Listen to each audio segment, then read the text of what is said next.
Dear friends, it gives me great pleasure to welcome you all to the fifth course in the Journalism and Mass Communication program. This course deals with an overview of Indian culture. Before we begin to discuss the subject of Indian culture, it is pertinent to understand why it should be important for students of mass communication and journalism to learn about culture and its relevance to the study of journalism and mass communication. With regard to the necessity for the students of mass communication to acquire knowledge about their culture, three reasons could be cited. First, they are required to interact with varied people, including foreigners, besides people from outside their place of residence or permanent living. And while interacting with such people, not only their individual personality but also the cultural ethos where they come from is revealed. Besides, for better performance in mass communication industry as mass communication or journalism professionals, the students as they start working must be acquainted with the social milieu of the area and its inhabitants. Secondly, nowadays the people belonging to the realm of art and culture are being increasingly involved in the promotion of a brand product. Zakir Hussain, incidentally, is the best example in this regard. Also, as a part of their professional duties, mass communication professionals might at some time or the other be required to see, preview or review cultural performances or meet and interview performers or achievers from the cultural field. Background knowledge about one's own cultural legacy, heritage and practices will surely equip the mass communication practitioners to do a better and a more professional job of a review or analysis. There was a time when general reporters or sub-editors were asked to deal with the assignments of drama or theatre review, film review, or the review of any other cultural program. Then came the time of freelancers or contributors from outside the newspaper or the media office. They were basically people related to their respective field who had the time at their disposal to not only view a performance but also write about it and send it to the media house. This practice continued for several years. In fact, it continues in some media houses even today. But mainly in mainstream media houses today, media houses prefer to have in-house capability in the form of reviewers or writers for tasks such as theatre or film review, culinary review, book reviews, and so on.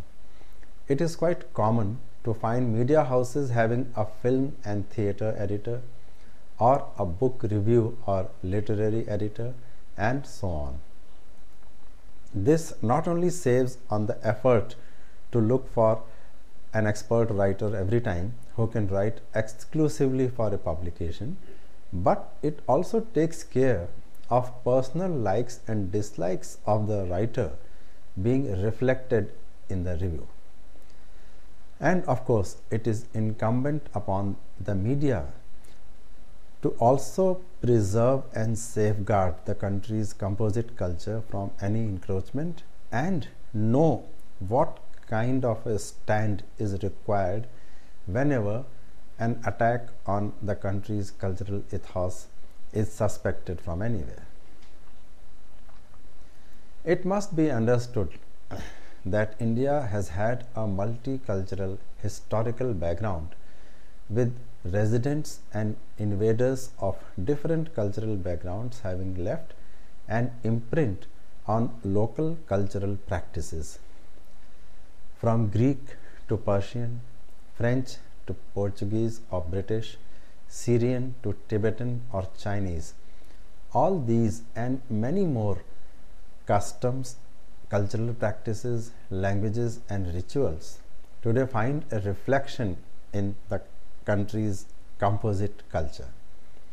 Almost every state in India has a distinct and unique cultural ethos, and it is reflected not only in language but in eating habits, dressing habits, religious and family rituals, and expressions of all kinds. Indian culture, therefore, can be truly called a composite culture. In Indian context, a composite culture would mean the following: 1.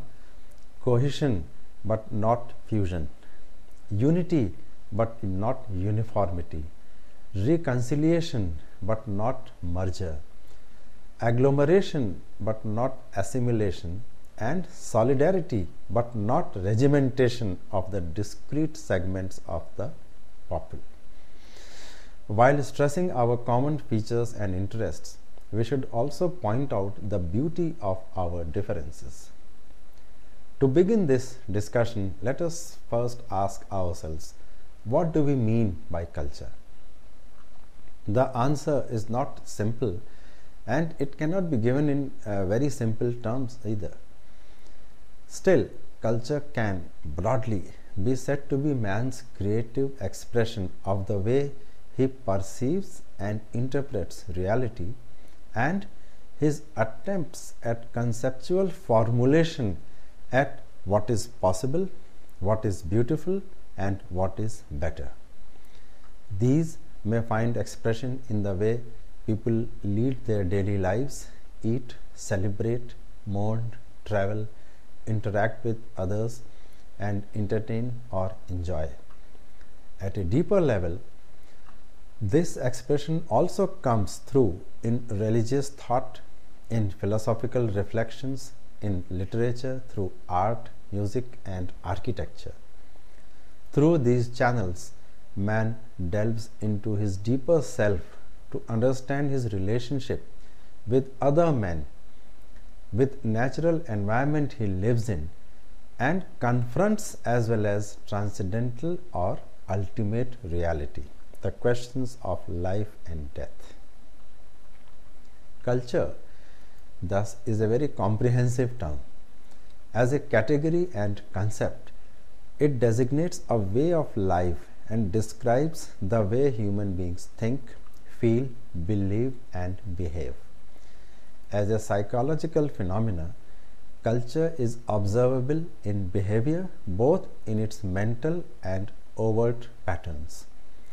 As an analytical tool, it covers traits and complexes by which individuals in society and groups within a society adjust themselves to a larger environment. It would, however, be wrong to consider culture and civilization as synonymous. In popular parlance, the material aspects of culture, such as scientific and technological achievements, are regarded as civilization. Culture proper is left with non-material but higher achievements of group life. Civilization is the organization of society which creates the conditions of culture to grow and survive and to move on. Culture, then, is the product of such an organization. In other words, culture is the efflorescence of civilization. If we further refine the culture, we reach the realm of sublime spirit, where wisdom, born out of philosophy and science, religion and morals, art and literature, economy and polity reign supreme, and we get the quintessence of civilization, or the purest gem of culture. An integral part of culture is the intellectual development of human beings. The term culture actually refers also to a state of intellectual development or manners. The social and political forces that influence the growth of a human being are what constitute culture. Indian culture is rich and diverse, and as a result, unique in its own very way. To begin a discourse on Indian culture, let us first take up the more visible and everyday symbols of culture that mark our lives. First of all, our manners, way of communicating with one another, etc., are one of the important components of our culture. Even though we have accepted modern means of living, improved our lifestyle, our values, and beliefs, the basic culture still remains unchanged.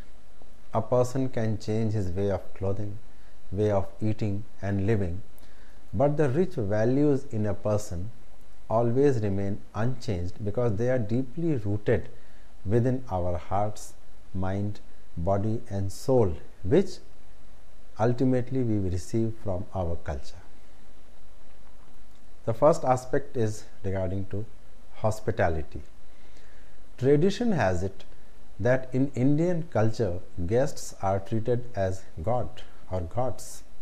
And an ancient Sanskrit saying goes, Atithi Devo Bhava, meaning that guests are God. Incidentally, this phrase has been adopted by the tourism promotion organizations in India to underline the unique hospitality systems that Indians have in their culture. Guests are served and taken care of as if they are a part and parcel of the family itself. Even though we don't have anything to eat, our culture says that guests are never left hungry and always looked after by the members of the family. Respect for elders. Elders and the respect for elders is a major component in Indian culture. Elders are the driving force for any family, and hence the love and respect for elders comes from within, and it is not considered to be artificial.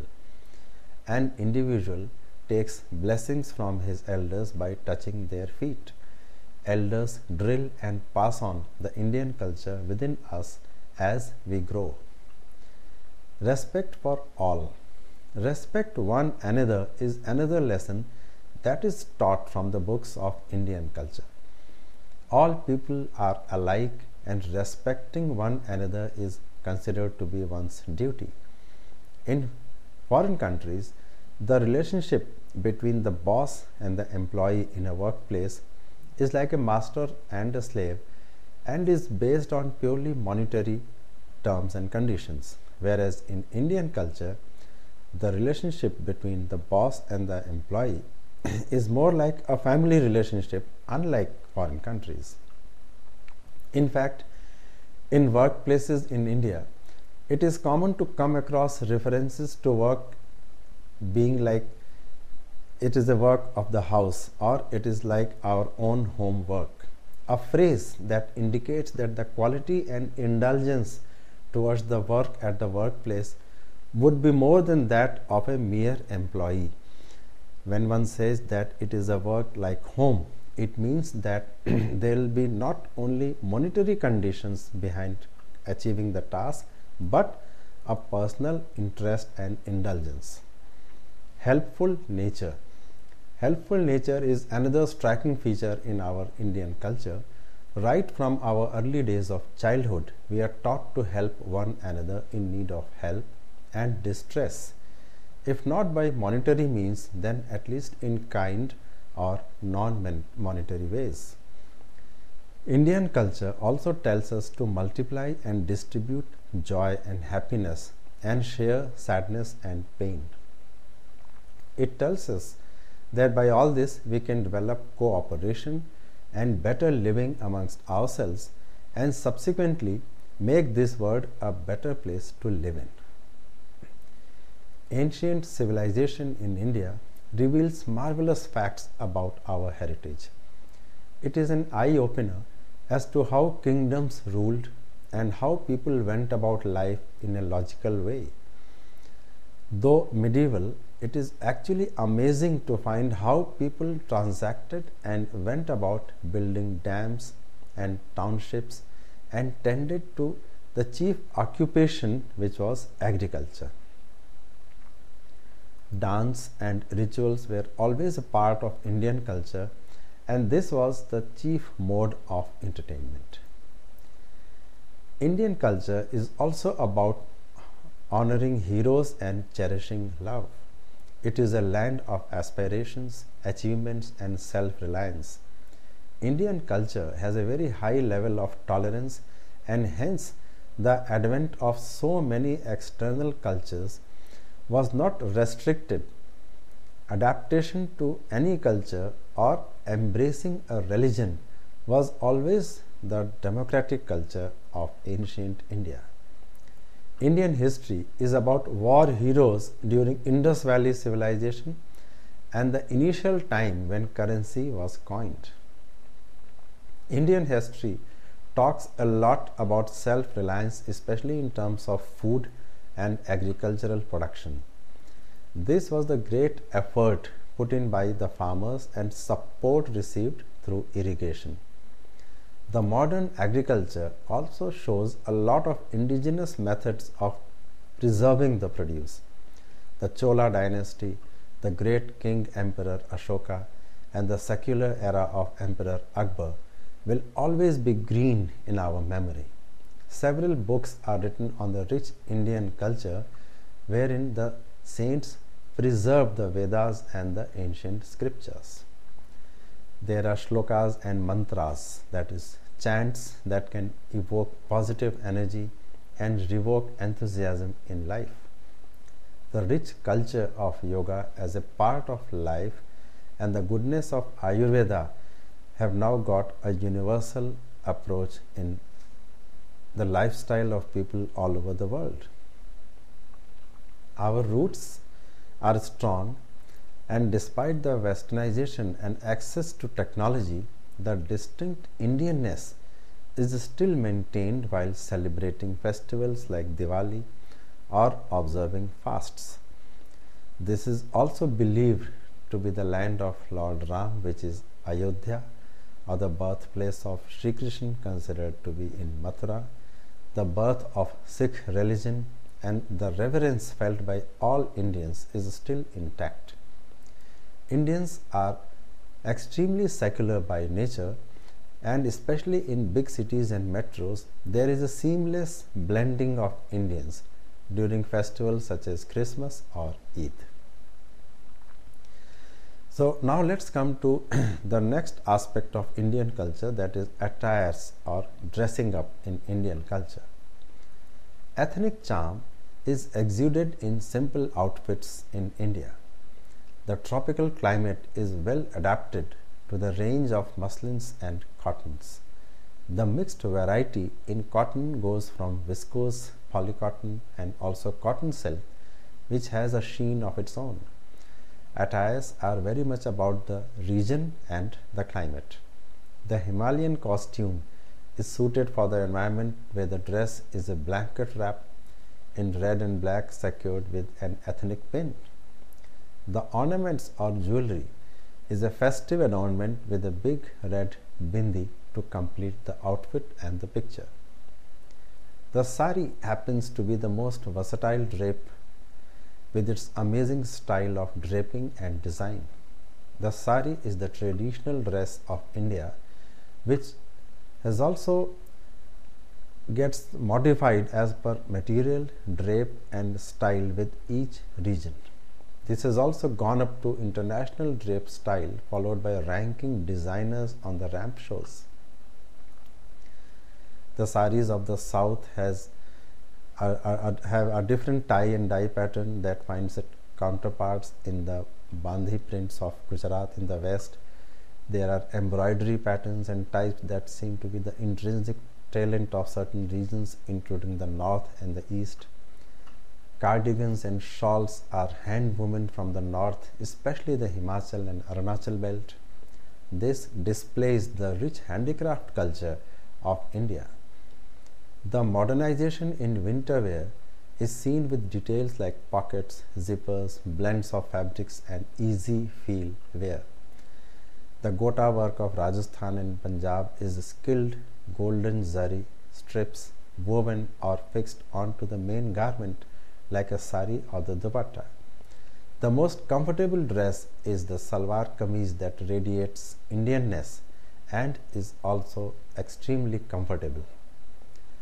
The South Indian Kerala sari is the beautiful print in cream and golden which can be teamed with colored blouses. The sari, which is known as Nawari or the 9-yard drape of Maharashtra, is usually found in leaf green color that is symbolic of the newly married bride.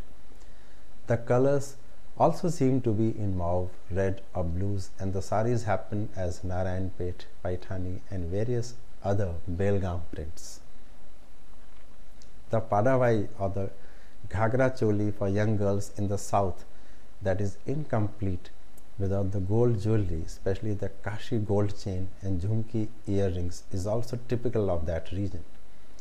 This is also modified as Ghagra Choli in simple cottons for daily wear in the villages and designed as Lehenga Choli in designer wear in the metros. So from dressing up and attire, we move on to the next set of values in India. Tradition in India is about values that transcend down generations automatically. These are genetic traits, and simplicity is the main ingredient of these traits. Ancient culture believed in a lot of dogmas and rituals that can be termed as false beliefs, and Indians have been an intelligent lot to traverse these paths and modify them according to the social requirements. Indians are highly flexible in the sense that they would like to imbibe the changes dictated by Western influence and yet clearly affirm their beliefs in traditions and retain whatever is coming to them from their own traditions. It is customary, as we said earlier, to respect elders and touch their feet as to seek their blessings. Occasions or festivals demand a lot of participation in terms of rangoli drawing, diyas, and an array of yummy treats made in the authentic variety as per the caste and geography. Hindu rituals are a lot about song and dance, and each family has a natural way to adjust to these formats. It is a ritual to pray to the goddess of learning, Saraswati, to achieve success. Similarly, business people always insist on drawing the holy symbols which mark prosperity and worship the goddess of wealth.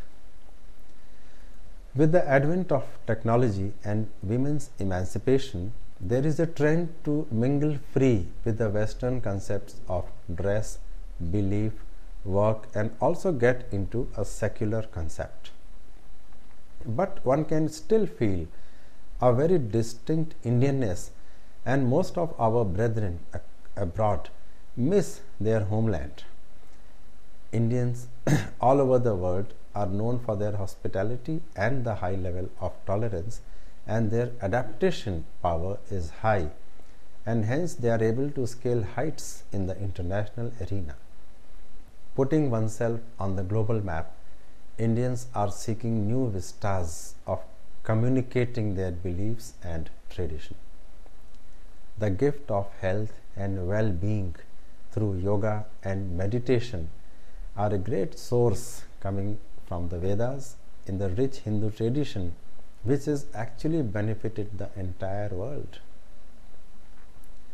The values in India are about living life with zest and observing the belief that there is one God prevailing despite so many religions, respecting elders, as we said, understanding cross-cultural traditions, free mingling to accommodate tolerance, staying interested in rural welfare are the values of India.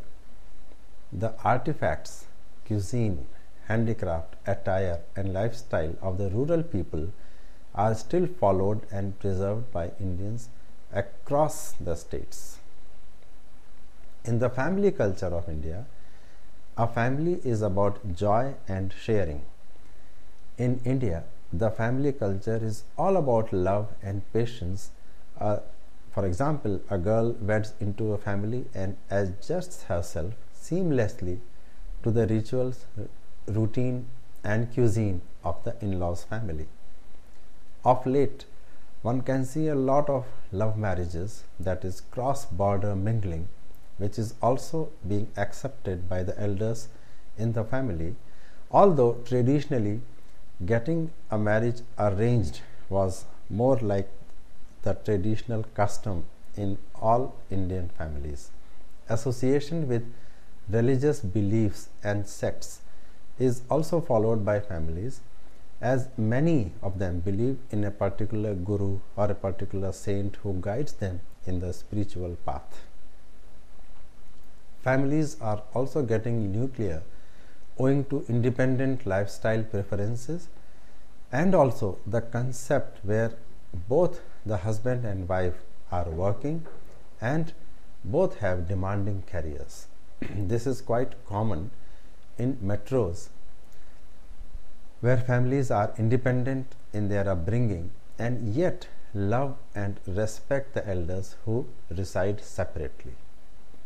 The earlier homes housed themselves together in very large families where one can actually see 3 or 4 generations put up together. Certain families observe a matriarchal concept, that means the groom resides in the house of the bride or also follows a tradition as per the bride's ancestors. However, generally India is patriarchal in the sense that the children get the surname of the father and the wife changes her surname to follow that of the husband. It is also a tradition in certain families in some states that the wife changes her maiden name, but again this concept is also changing.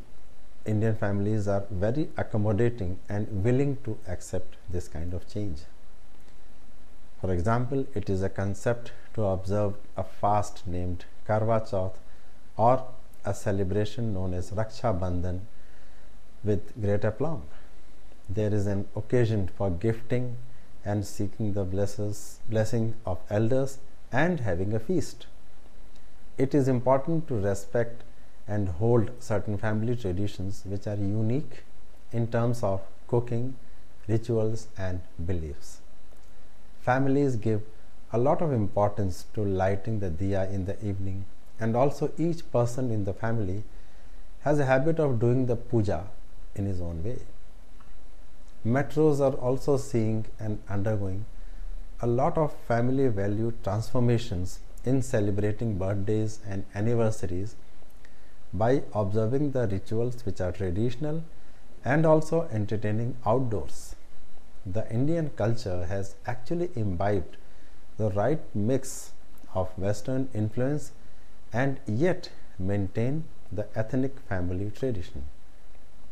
There is more love in every family while blowing candles on the birthday cake and also lighting the diya to observe an arti for the birthday person. Folk music and tradition constitute the vast rich heritage of modern India. Despite the advent of technology, open communication and development in all fields, the area of fine arts still gives a proud picture of India to rest of the world. Dance is a part of celebration and is the intrinsic part of Indian glory. There are folk dances which are distinct and distinguished as per the geography. This also calls for a lot of makeup talents and attire which only enhances the beauty of the dance and song as well as the performer.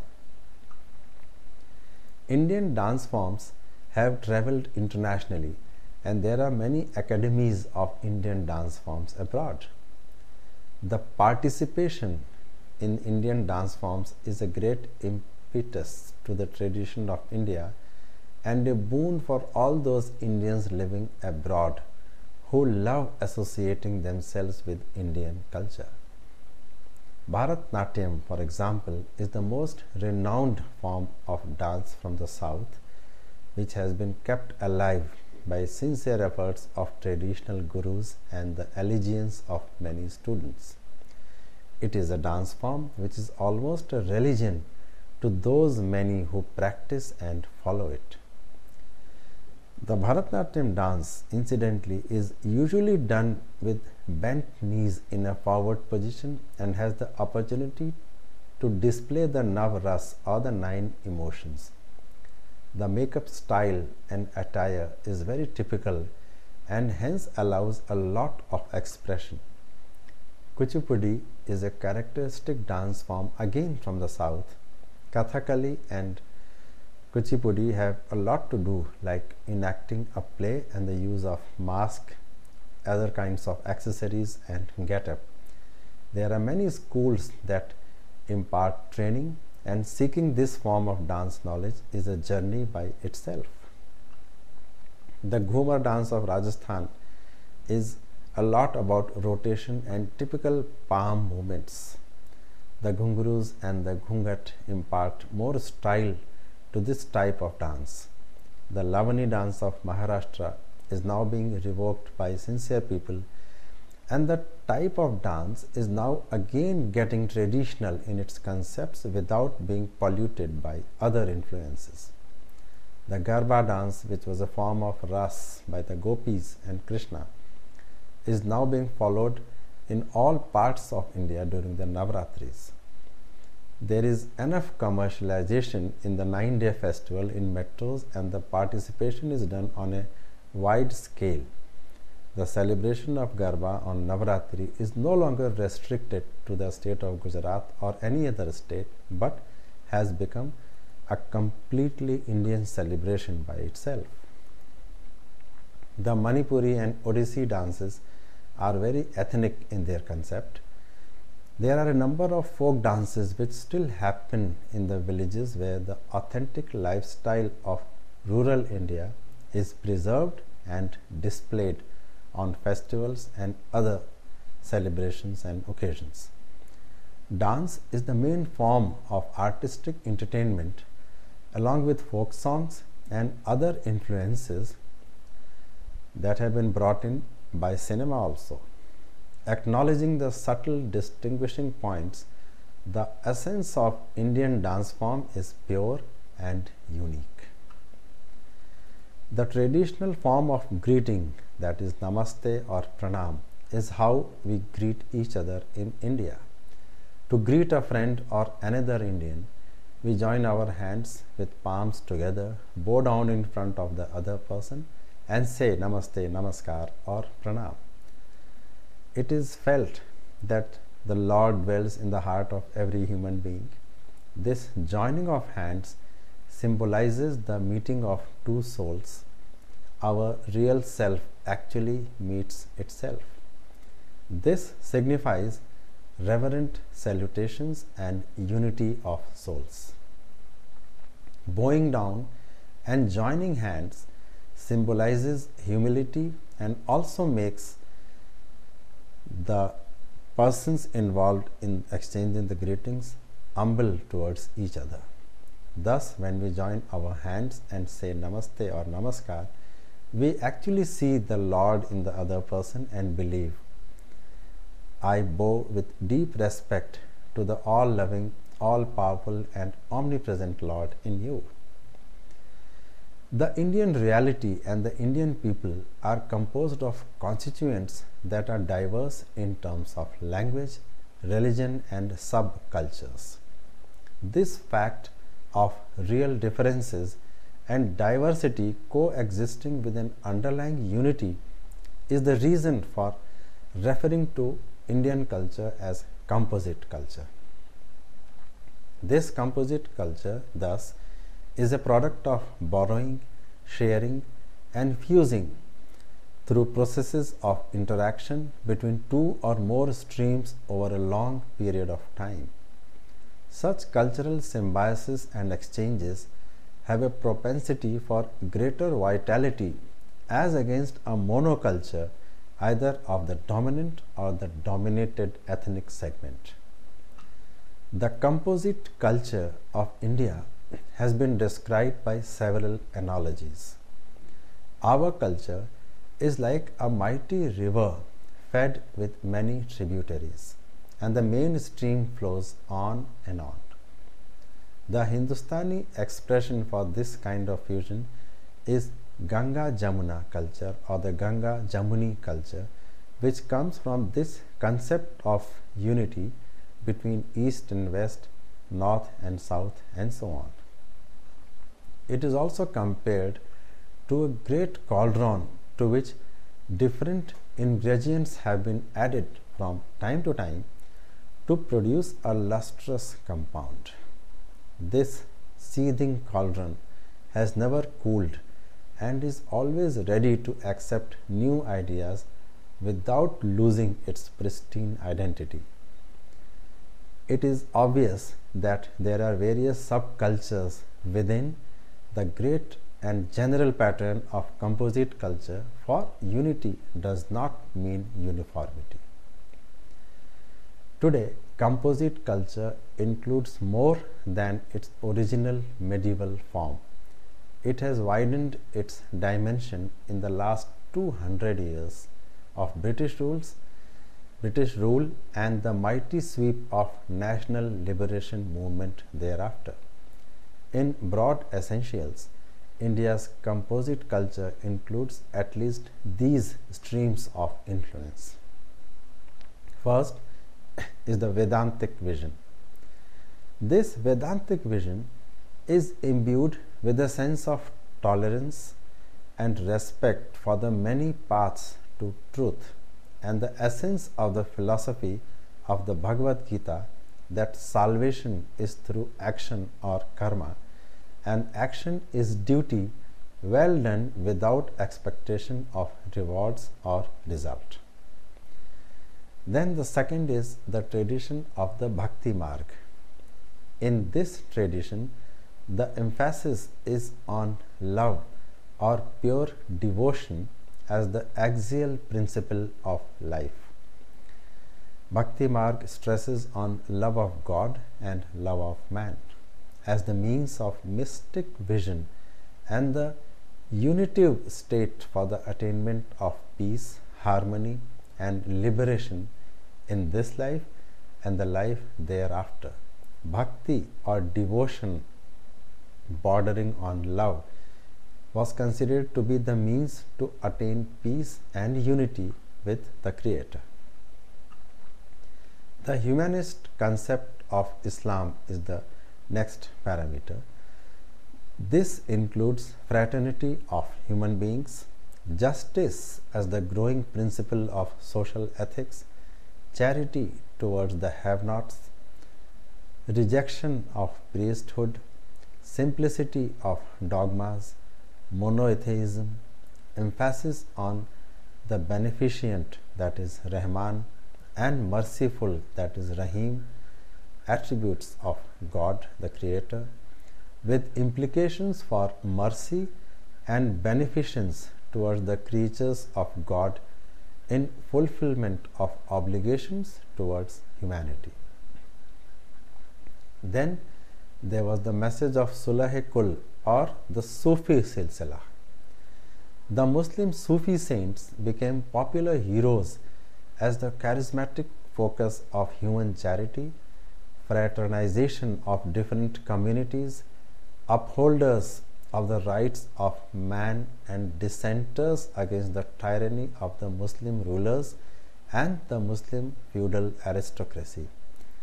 Their monasteries or khanqahs provided refuge to the wretched, the miserable, the downtrodden, and the disinherited, irrespective of caste or creed. Then there was the elegance and ethos of the syncretic Indo-Muslim cultural values. These are manifested in social relations, professional ties, interpersonal dealings, etiquette of daily life marked by cultivated urbanity, gentility and restraint, deference towards elders, friendship with equals, concern for the younger, compassion towards dependents, etc., and refinements in taste, such as aesthetic and physical, in poetry, crafts, and loom, in matters sartorial and culinary, and above all, in household lifestyle. They were also the hallmarks of Ashok's Dhamma that came from the Buddhist way of life. Then came the cosmopolitanism of modern urban development. This sought to provide an incipient cultural form for the migrants from the ritual and the rural hinterland, as well as the increasing numbers in the city who were caught up in the vortex of change created by the introduction of the machine and the organized bureaucracy, followed by a secular law and Western scientific education imparted through the English language, and a system of organized schools which functioned as per the prevailing English governance systems.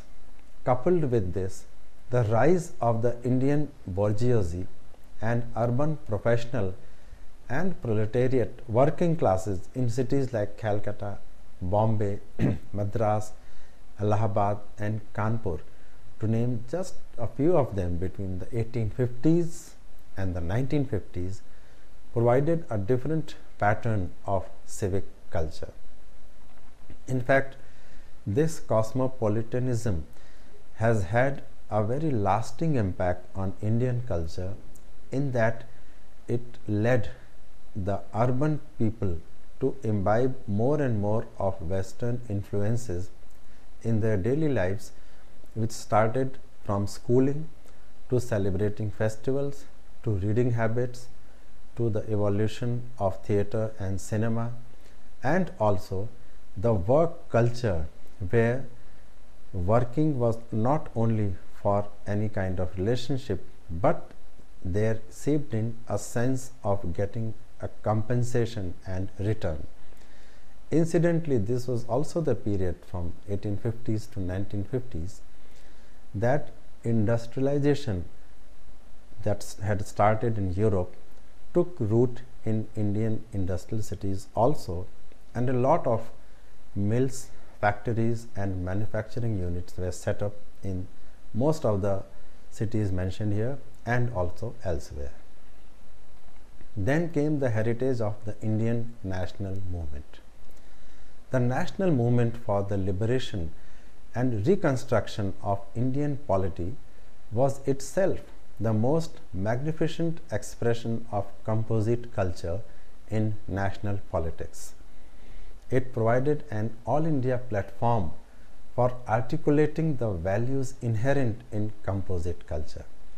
It drew sustenance from the heritage of cosmopolitan and composite culture, and in turn enriched it with contemporary and more relevant way of collective life, like secular nationalism, democracy, equal rights, mutual respect for and tolerance of religions, languages, and regional variations, together with the promotion of science, technology, and a rationalist temper. It was the broadest based anti-colonial mass movement in history. It was a multi-ethnic, multi-religious, multi-regional, and multilingual movement, non-xenophobic and forward-looking, stretching its hand and reach to other liberation movements in Asia and Africa, in the firm belief that the fight against imperialism and colonialism, racial discrimination, and ethnic domination is a worldwide challenge requiring a concerted worldwide response.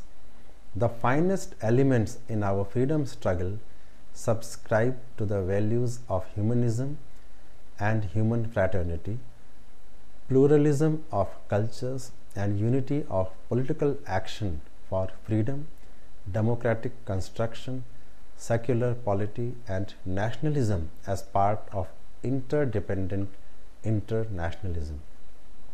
This was the period when influences from the leaders of the Indian national freedom movement like Gandhiji, Maulana Azad, Motilal Nehru and so on had an impact not only on the national freedom movement but also on the lives of people.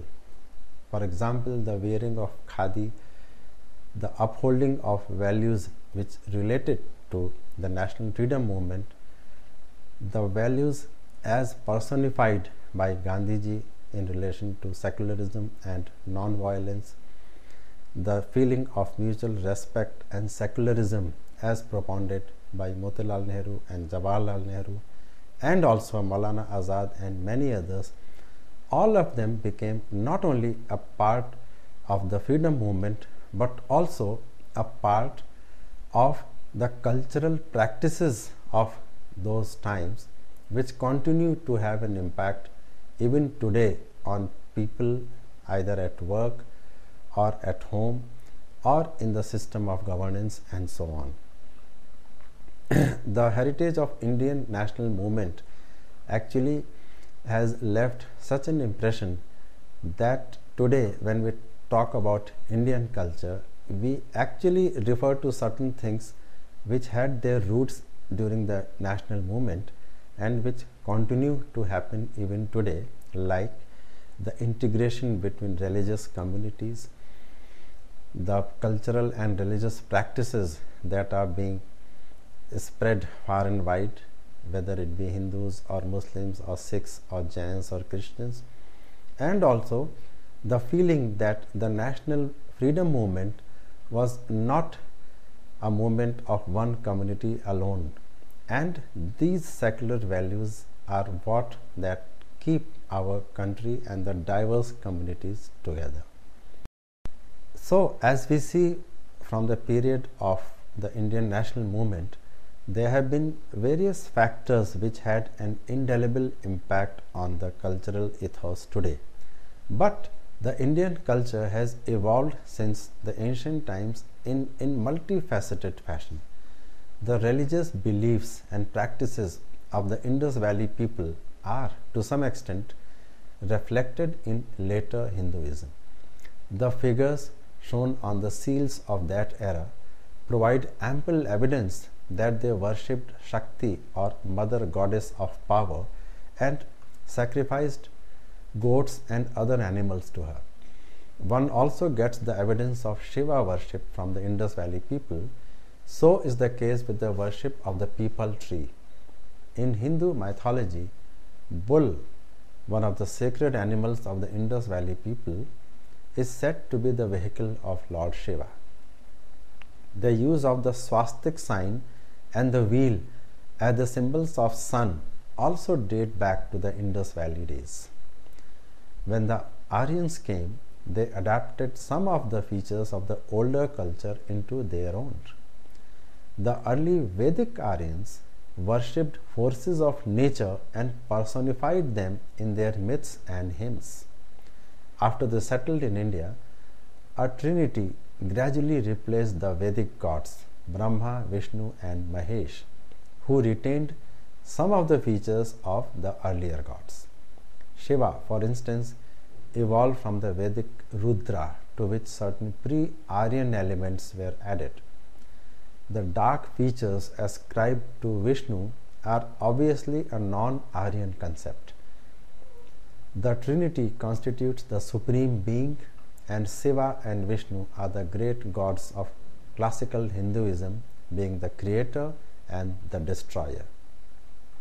The teachings and values propagated by Lord Buddha and Lord Mahavir have an eternal significance on cultures around the world. The concept of non-violence started getting wider currency in the Indian political social psyche. Some of the ancient rulers also played a key role in the popularization of Buddhism and Jainism. The coming of the Bactrians, Parthians, Sakas, Kushans and Huns led to contacts with the West and a close relationship with Central Asia.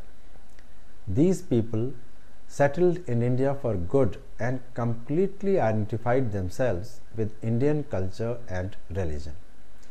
They became an integral part of Indian society, since most of them came as conquerors or warrior class or Kshatriyas. The lawgiver or Manu admitted the foreigners as second-class Kshatriyas who had fallen from their duties and thus paved the way for their complete absorption in the course of time in a separate category. Some of the foreign rulers themselves were converted to Buddhism or Saivism or even Vaishnavism. The origin of Mahayana Buddhism is also traced to the influence of foreigners. The original form of Buddhism is too puritanical and abstract for ordinary mortals. The foreigners wanted something more concrete and intelligible which could satisfy their religious cravings. Hence, they developed Mahayana Buddhism, in which the image of Buddha came to be worshipped. When the Muslims came to India, even though the complete merger of the two religions did not take place, still they came close to each other in religious thought and other modes of outlook, leading to an almost complete fusion of the two cultures. In language and literature, in art and architecture, in music and painting, in dance and drama, in economic and political life, in social habits and customs. In short, in every walk of life, a near homogeneity was achieved between Hindu and Islamic cultures.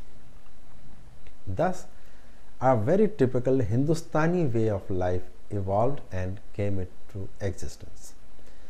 The Muslims evinced keen interest in the Upanishads, the Gita, the Vedanta, and the Yoga, and the Hindus were deeply influenced by the Islamic spirit of equality and brotherhood, by the simplicity of the Islamic rituals, and by its insistence on monotheism.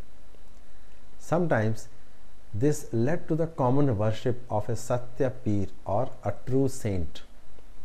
The cross-fertilization of Islam and Hinduism led to the Bhakti and Sufi movements. The Bhakti cult emphasized the fundamental equality of all religions and the unity of God, preached simple devotion and faith as the means of salvation, protested against excessive ritualism and formalities of religion, and also condemned the caste system. Sufism is a mystic cult popularly regarded as an offshoot of Islam, although many of its principles and practices are contrary to Islamic tenets. They were not particular about prayers and fasting, duties that are regarded as essential in Islam. They believed in a sort of pantheism known as Wahadat ul Wajud and in Sulh-e-Kul, that is peace with all. Thus, the various peoples of India have contributed to the richness, depth, and beauty of Indian culture. The Indus culture, the Aryan culture of the Vedic and the Upanishadic periods, the Dravidian culture from the south, the teachings and values of Lord Buddha and Lord Mahavir, its propagation by Ashoka, the contribution of the Mauryas and the Guptas, of the Mughals, as well as the Sikhs, the Christians, and the Zoroastrians, have all added to make the total Indian reality and to make the Indian culture what it was and what it is. At this point, we close the first discussion on the overview of Indian culture.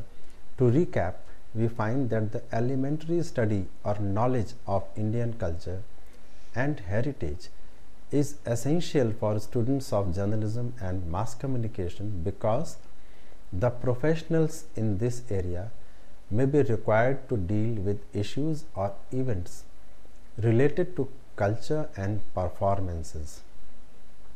Also, they may be required to express their views on Indian culture in their interaction with foreigners. Indian culture is a composite one, with there being various symbols in everyday life that reflect our rich heritage and traditions. There have been several schools of art, sculpture, painting, theatre, music, and other performing arts that emanate from India's cultural traditions. These symbols are regarded with high esteem all over the world because of the richness of family values, mutual respect and respect for elders, celebration of life, and many other unique symbols. We shall continue the discussion on the elements of composite culture in our next interaction. Till then, my best wishes.